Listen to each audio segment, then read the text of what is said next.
Another My Favorite Films video, 30 to 21.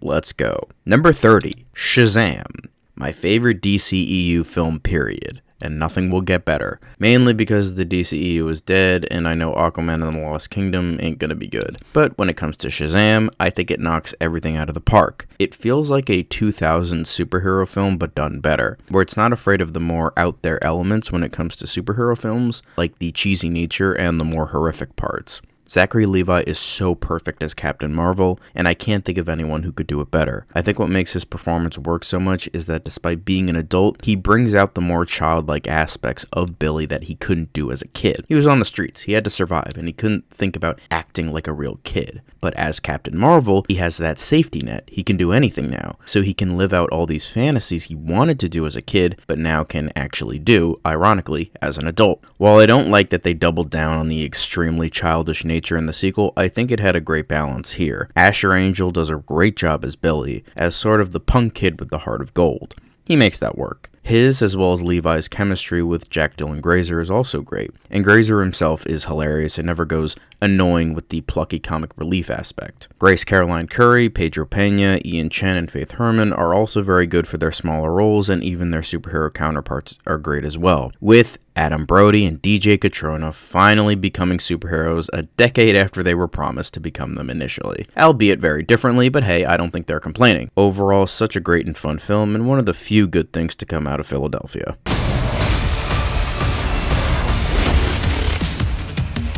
Number 29, Casino Royale. This is just one of the greatest Bond films of all time, and to me, my favorite. After the very horrendous Die Another Day, Bond needed an update. So we got a reboot, this time going back to the first novel and adapting that in a contemporary setting. Daniel Craig is so great as Bond, and while not the best, Sean Connery, or the most book accurate, Timothy Dalton, he does a brilliant job in the lead role, as more of a, I don't want to say naive Bond, but maybe an ever so slightly less experienced Bond that I think worked with what they were going for. The action is great, the scenes during the actual poker game are suspenseful as all hell, Mads Mikkelsen as Le Chiffre was just fucking excellent, and it's just brilliant in every way, as well as Chris Cornell dropping the best Bond title track ever, end of discussion.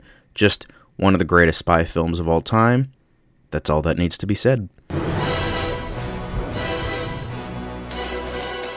Number 28, Groundhog Day. While I wouldn't say this is an underrated Bill Murray comedy, I feel like it's not mentioned as much as some of his others, but it's a truly great film. A guy learns not to be an asshole over the course of the same day over and over again. While this didn't invent the living the same day over and over again subgenre, as it was really popular in mangas and animes for the longest time in the 70s and 80s, it definitely popularized it in the States and is now the poster child for it. That's gotta mean something, right? Bill Murray is great, Andie MacDowell is wonderful, their chemistry over the course of the film, it just gets better and better, and overall, it's a very nice movie in a way, despite the fucked up shit Phil does to himself to get out of the loop. But in the end, it's weirdly wholesome, and I can't help but enjoy it, and I watch it every February 2nd. Number 27, A Nightmare on Elm Street. Another movie I talked about extensively in another video, so I'll keep this as short as I can. This is one of the most classic horror films ever made. Landing in the middle of the slasher craze in 1984, Craven knew what to do, and he did it fucking well. Freddy doesn't hide behind a mask, he's supernatural more at the forefront than implied like Michael and Jason, and his weapon of choice became as iconic as the man who wielded it. While there were many Jasons and Michaels, there is only one Freddy. Many have tried, most failed, and Robert Englund will forever remain on top. While not as ridiculous in nature as he was in the sequels, he also had a sense of dark humor to him at the forefront that many loved. Creepy as hell and had that good balance of funny and terrifying, but mostly terrifying. Heather Langenkamp was a great and relatable lead, and hell, all the characters were likable that when they did die, you felt something. Another thing that went against the grain at the time. Wes Craven was brilliant in every sense of the word, and this will forever remain his greatest contribution to horror cinema, despite his terrific filmography. Nightmare on Elm Street.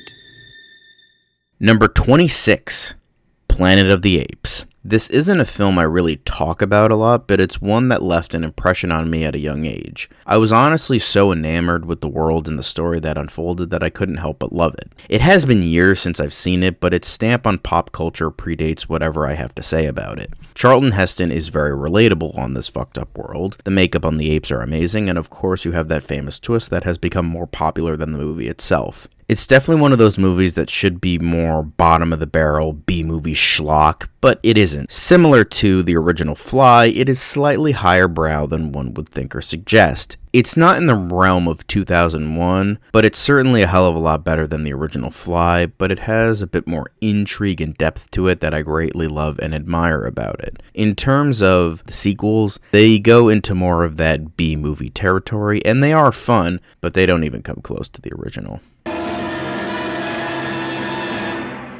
Number 25, The Incredibles, one of Pixar's best. I remember watching this so fucking much as a kid. I would endlessly rewatch it. Maybe not every day, but pretty damn close. I just thought it was the coolest idea of having a family of superheroes and them kicking ass together. But now, as an adult, I see it as more of a complete package of what it was trying to do. The animation is fantastic, the way that all their powers are showcased is done very well, and there is more of this human side that you didn't really see in movies at the time. I wouldn't say it was few and far between, but this was more along the lines of a family that just so happened to have powers than a superpowered family, and ironically understood that a hell of a lot more than Fantastic Four did, which came out a year later. The themes of deconstructing the idea of the superhero was done pretty well, and it has just become one of the best of the genre. While the sequel is pretty damn great as well, it is missing that spark the first film had. Its memorable characters, brilliant soundtrack, and amazing story, Brad Bird just makes it look easy when it comes to churning out contemporary classics.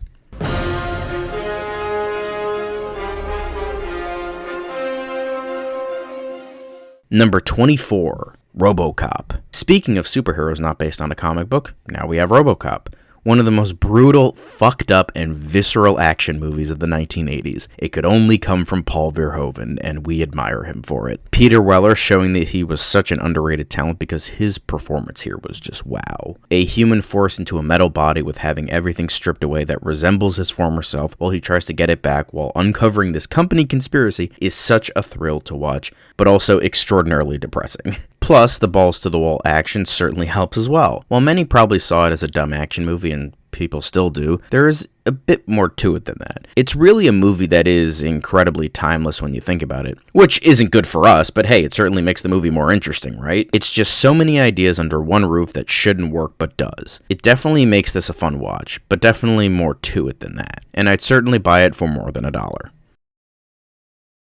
Number 23, The Changeling. Kinda similar to last time, this as well as the next two will be movies I already talked about on my favorite horror movies list, so I will be keeping their descriptions to a minimum. But with this, let's move on to the actual film, and what a brilliant one it is. This movie is pretty much, in my eyes, what The Shining should have been, in a way, because it's a slow burn of a guy trapped in a big location and involving ghosts. While yes, the premises are very different, it's just that this is effective atmosphere and slow burn horror, but done right. George C. Scott is a great lead and a smart one too. After his family was killed in a car accident, he refuses to back down and just wallow for the rest of his life. And then when he is gifted this strange opportunity of being in this house with this big dark secret, there is sort of that purpose that somewhat parallels what he went through. While he unfortunately might not be able to get peace for what happened to his family, he can maybe help find peace for this ghost that never got that. It is a movie that genuinely terrified me, but also intrigued me. It pushed all the right buttons, and it was a magnificent horror drama to experience from beginning to end. The Changeling, an experience beyond total fear. Number 22, Alien. While the sequel is the film that gets all the love, I have come to love and respect the original over time, and even more so. Aliens is a great film, do not get me wrong, however, I do think Alien is a much better film. Even though the slasher horror conventions were on the rise and still not cemented just yet, Dan O'Bannon and Ridley Scott tried their damnedest to try and avoid these conventions as best they could. All the characters were well developed, it was more about the suspense and atmosphere than the blood, inserting quite a few twists on who the real villains were, being a lot more than what's going on screen, and taking a B-movie plot and updating it for modern audiences. Alien is considered one of the greatest horror films ever made, and I'm certainly inclined to agree.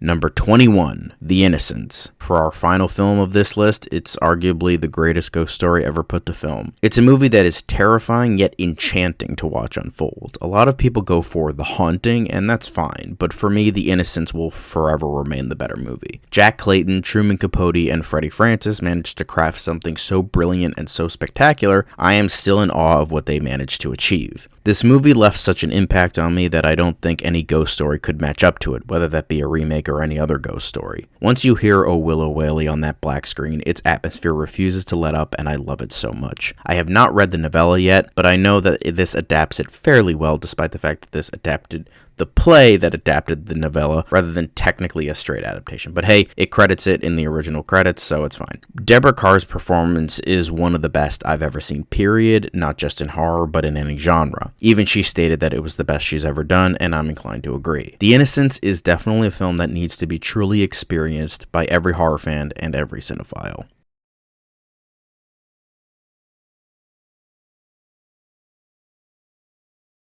But that's it for now. See you in 2 months with the penultimate video.